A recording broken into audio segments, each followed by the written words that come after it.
Nós vamos passar agora para um outro tema, né, ou seja, relacionado à saúde ainda, que seria o impacto econômico da judicialização da saúde.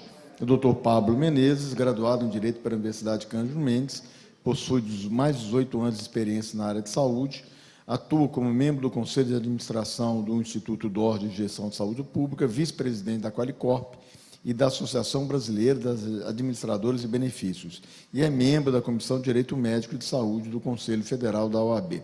Doutor Pablo, o senhor tem a palavra, por favor. Muito obrigado. Queria aqui iniciar fazendo uma saudação especial ao nosso presidente, o desembargador Marcos Vilas Boas, pelo trabalho que tem exercido por esse evento.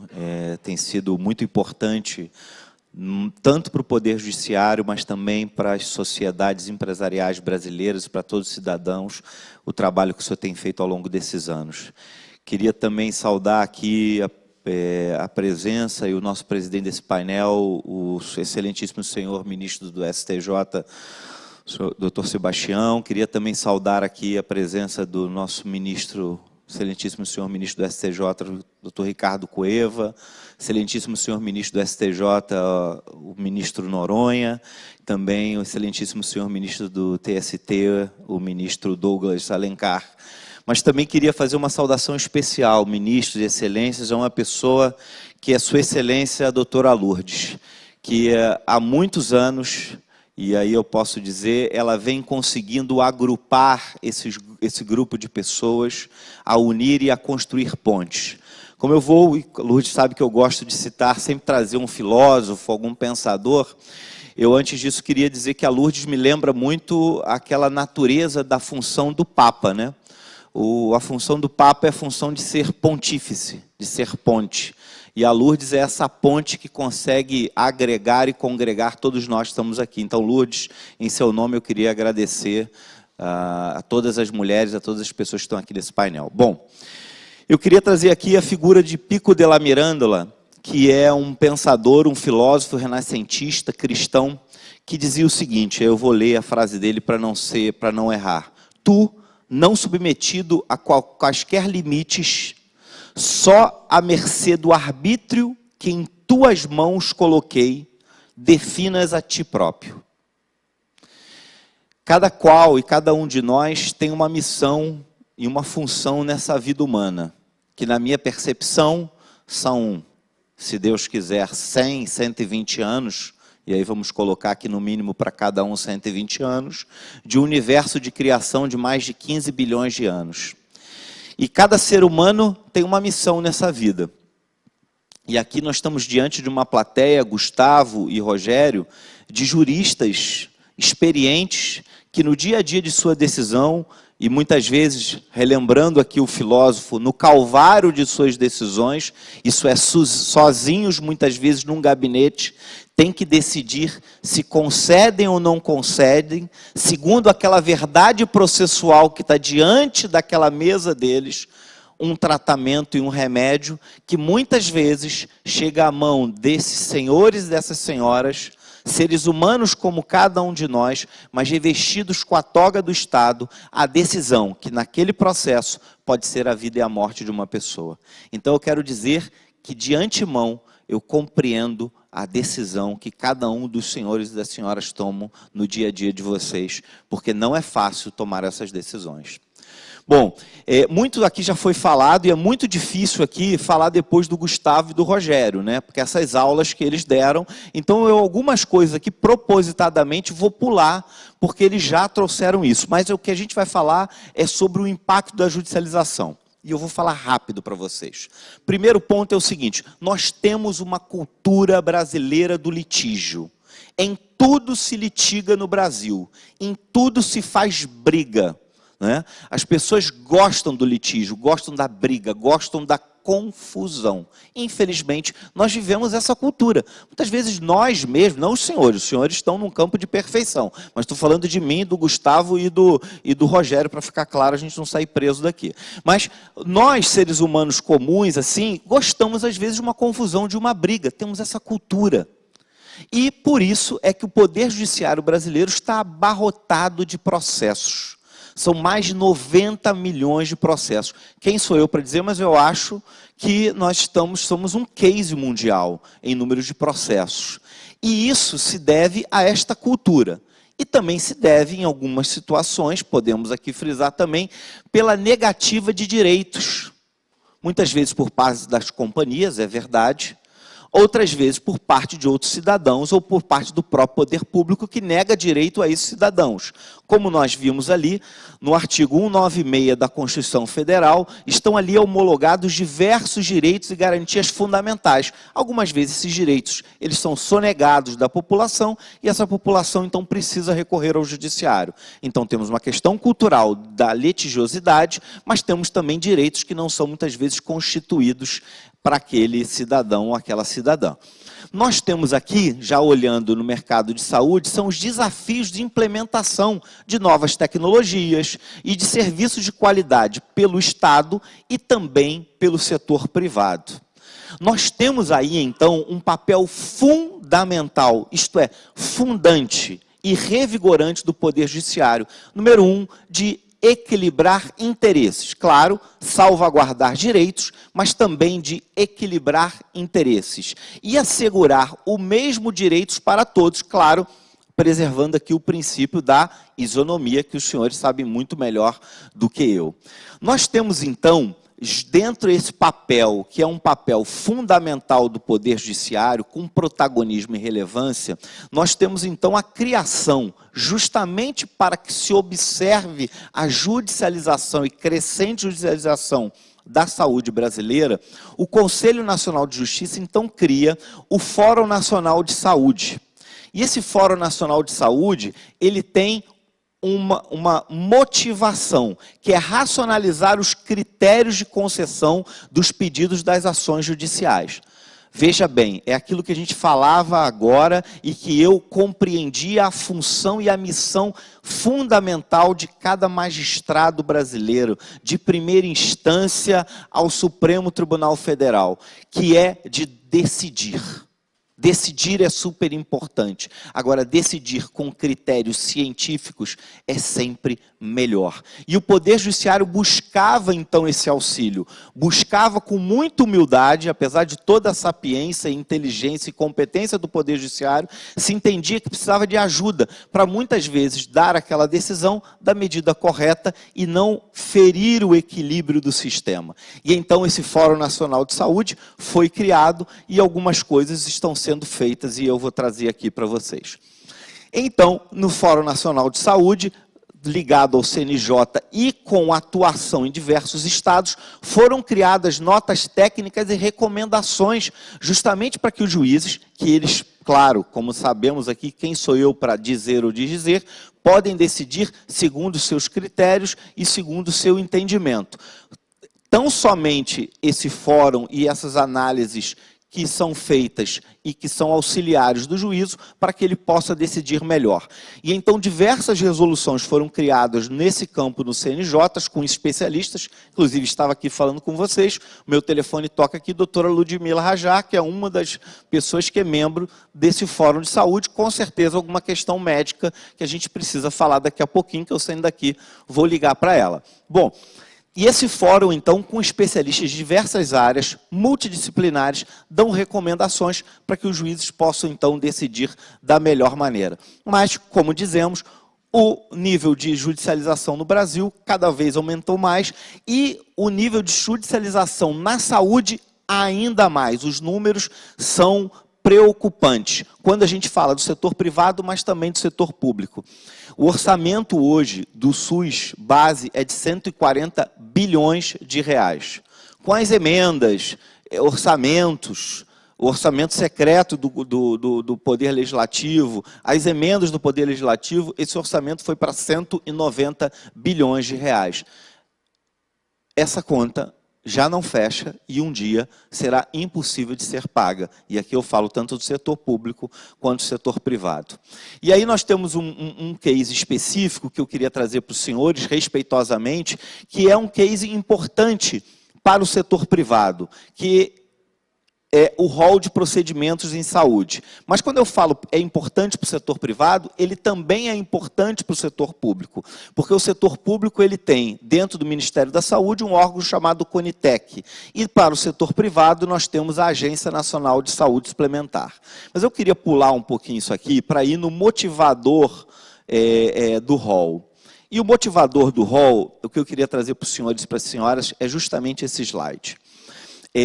Nós temos uma diferença, como os senhores sabem, do rol que é números clausus, isso é, o rol que existe dos procedimentos de tratamentos, medicamentos da ANS, ele é taxativo ou ele é exemplificativo, e eu vou trazer a minha humilde opinião, mas vou trazer os motivadores anteriores que já foram um pouco abordados aqui. Eu trabalho numa companhia que é uma companhia de capital aberto. Eu tenho investidores do mundo inteiro que investem nessa companhia.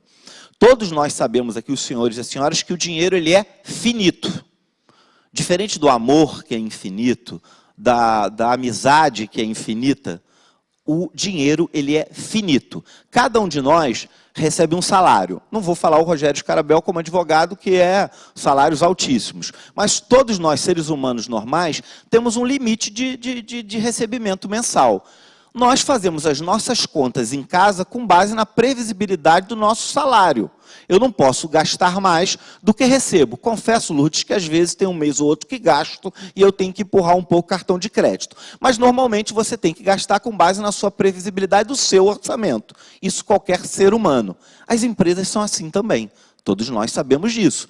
Pablo, você está falando uma coisa que é muito básica, mas é necessário falar isso para que a gente chegue nesse ponto. Quando a gente fala de investimento, um investidor, ele vai investir numa empresa, numa sociedade, ele vai escolher com base no retorno que aquela empresa vai dar para ele. Então você tem, por exemplo, um investidor brasileiro, ele vai olhar os diversos tipos de empresas que você tem no país. Então você tem o agronegócio para você investir, você tem educação para você investir, você tem tecnologia para você investir, você tem agora com a questão da Eletrobras, o setor elétrico para você investir, você tem um setor de saúde. O que o investidor em primeiro momento pergunta? Ele quer ver a segurança jurídica e a previsibilidade do retorno daquele dinheiro. Alguns investidores eles querem retorno a curto prazo, outros a longo prazo, ok? Então esses investidores vão olhar qual é o sistema de saúde. Quando eles olham hoje para o setor de saúde privado, a primeira palavra que eles têm é #medo. Por quê? Porque eles têm medo de alterações legislativas e alterações de entendimentos judiciários que possam impactar o seu investimento. Hoje, quando você tem um rol, que é o rol taxativo, o que eu consigo ter? Eu consigo ter alguma previsibilidade do que eu vou conseguir gastar naquele ano ou no ano seguinte, com base no dinheiro que eu coloco naquela companhia, no investimento que eu faço naquela companhia. Porque eu não estou trazendo aqui a questão do mutualismo, que já foi muito bem trazido pelos meus dois colegas. Eu estou trazendo aqui a questão da perspectiva do investimento.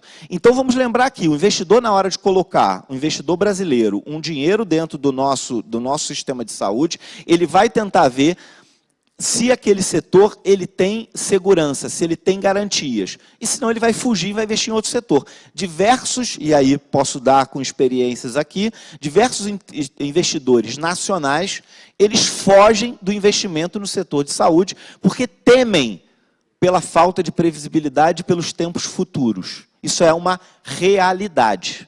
Hoje, o Brasil, nosso sistema de saúde não deve a nenhum país do mundo. Nós temos alta tecnologia, nós temos procedimentos de ponta, nós temos médicos e médicas de altíssimo nível que não devem a nenhum hospital e a nenhum procedimento do mundo. Gustavo está aqui, trabalhou numa companhia multinacional, uma maior companhia de saúde do mundo, ele trabalhou, que é o UHG, e ele pode dizer para vocês, eu também posso dizer para vocês, que não há no mundo nenhum lugar que a gente tenha, que a gente possa dizer, olha, esse lugar está muito melhor do que o Brasil. Nós temos, sim, uma deficiência ainda na área de pesquisa e na área de fabricação de tecnologia. Isso a gente precisa investir no Brasil. A tecnologia, medicamentos e pesquisa. Isso a gente ainda deve para o exterior e por isso que nós precisamos incorporar ainda muitas tecnologias de fora. Mas na questão médico e clínica e utilizando esses conhecimentos do exterior, o Brasil hoje não deve nada a ninguém. Mas o receio que se tem do investidor nacional é esse. E o investidor estrangeiro, eu acrescento um ponto, é que o investidor estrangeiro tem dificuldade de entendimento de como funciona o sistema brasileiro. Porque, em que pese nós temos um case super positivo da agência reguladora e um case positivo, inclusive judicial, porque no Brasil a gente tem, sim, dentro do Poder Judiciário, segurança jurídica, quero dizer isso aos senhores, e disse isso no Congresso da MB, o que salvaguarda o empresário que investe no Brasil, e eu agradeço aos senhores, é o Poder Judiciário. Por isso eu imploro aos senhores, não nos decepcionem, porque nós precisamos dos senhores. E o dinheiro precisa, para ser investido, que a gente tenha segurança jurídica. Senão a pessoa decide, eu vou botar R$1.000 numa empresa, R$1 milhão, 10 milhões de reais, numa empresa onde eu não tenha previsibilidade de segurança, não. Eu vou investir numa outro tipo de companhia, onde eu tenha menos regulação, como disse o Rogério Scarabel, onde eu tenha menos imprevisibilidade. E o investidor estrangeiro, para concluir esse tópico, tem ainda o receio de não conhecer e de ter dúvida sobre as mudanças e alterações legislativas que podem acontecer a qualquer momento. E quando essas alterações legislativas acontecem, e quando nelas existe algum tipo de ferimento a princípios, a normas constitucionais, a leis que estão postas, a iniciativas que são colocadas, nós recorremos e aí ajudamos na ultrajudicialização, mas e aí pelo motivo que julgo que é nobre, assim como existem outros, para que os senhores do Poder Judiciário nos salvaguardem, para que possamos continuar investindo no Brasil. E eu quero trazer aqui um exemplo para os senhores de um problema que pode ser no rol exemplificativo. O rol exemplificativo traz o maior risco na atividade em função da falta de previsibilidade. Acabei de falar isso para os senhores e para as senhoras. A gente tem dentro do rol exemplificativo 2 tipos de tratamentos de eficácia. Então, nós temos o tratamento com eficácia comprovada, porém com custo maior que outros com a mesma eficácia. E eu vou dar o exemplo mesmo que eu utilizei aqui. Eu busquei aqui na internet o custo da água, aquela água Voss. É que nem o Zeca Pagodinho para mim, né? Eu só ouço falar, eu nunca bebi. Mas uma garrafa Voss custa 40, 50 reais para você beber uma garrafinha de garrafa Voss, água.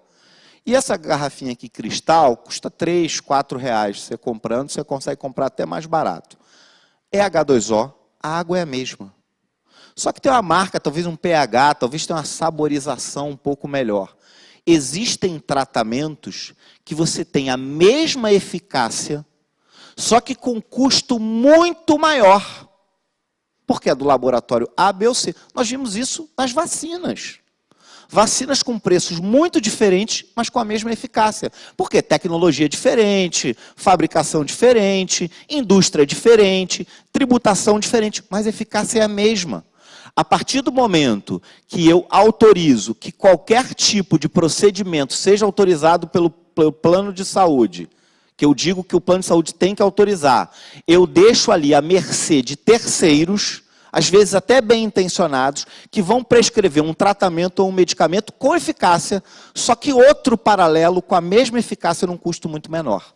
Por isso a importância de que os medicamentos e as autorizações, após passados pela Anvisa, passem pelo CONITEC, que é o órgão do Ministério da Saúde, ou pela ANS, para que ela possa fazer esse procedimento.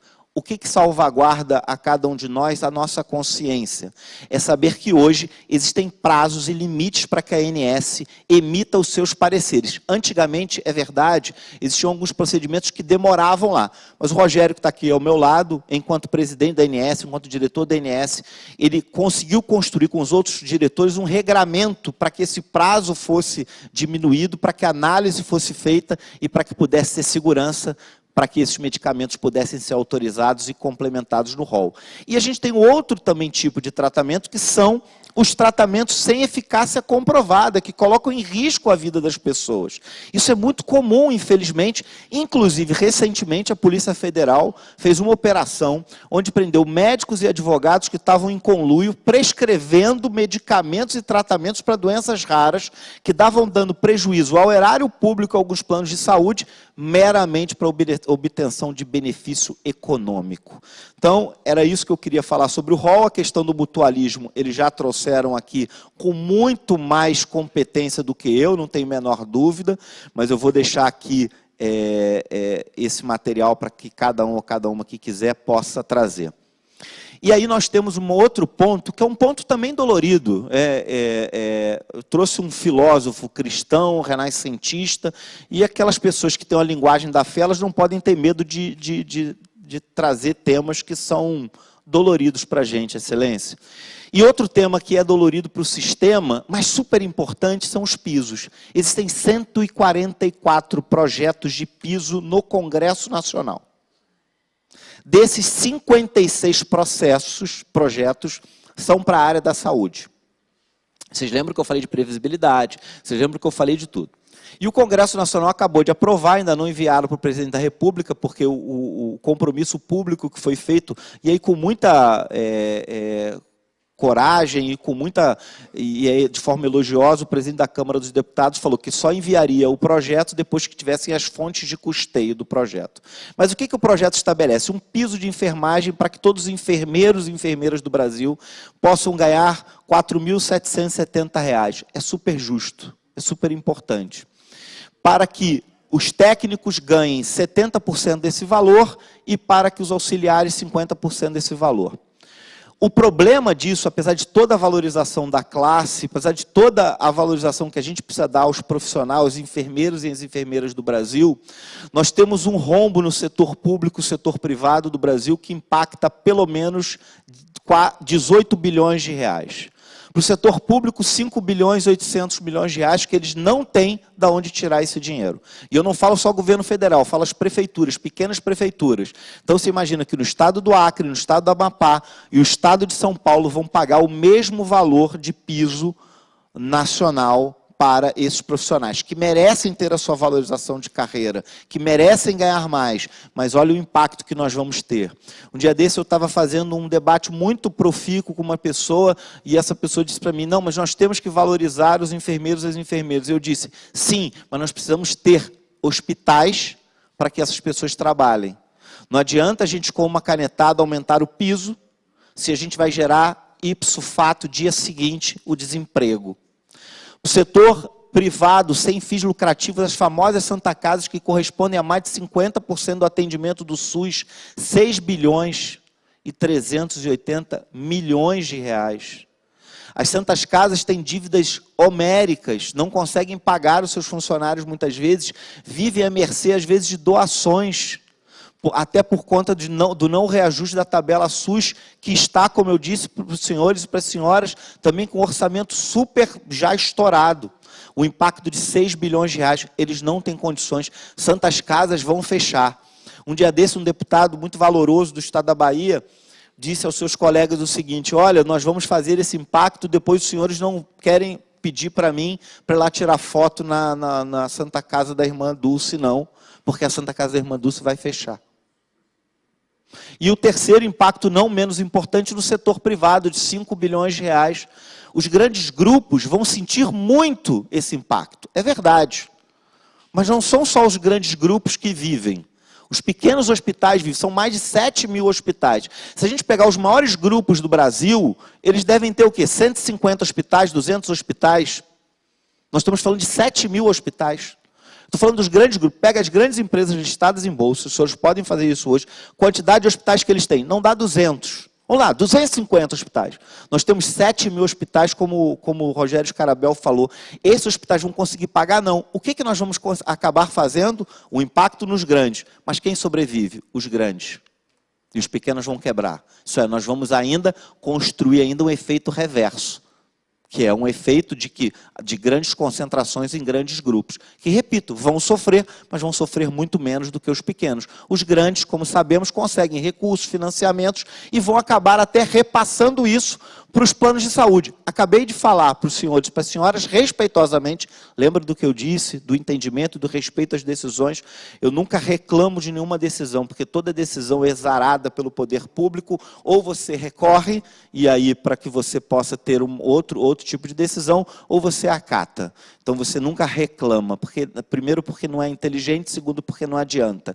Mas nós acabamos de dizer, e com isso eu quero concluir, de duas questões que vão acabar afetando e aumentando os planos de saúde, que é a questão do rol e a questão do piso de enfermagem. Ambas as coisas vão fazer que os planos de saúde aumentem. Os planos de saúde aumentando, o que acontecerá? Menos pessoas poderão pagar. Com menos pessoas podendo pagar, mais pessoas vão ter que acessar o SUS. Com mais pessoas acessando o SUS vai ter que ser um orçamento ainda maior, e com isso o Brasil vai ladeira abaixo. Por fim, senhores e senhoras, para concluir, nós não disputamos com o mercado brasileiro, nós disputamos com o mundo inteiro. E para que o mundo possa investir no Brasil, nós precisamos cada vez mais de uma palavrinha chamada previsibilidade. Muito obrigado aos senhores e às senhoras.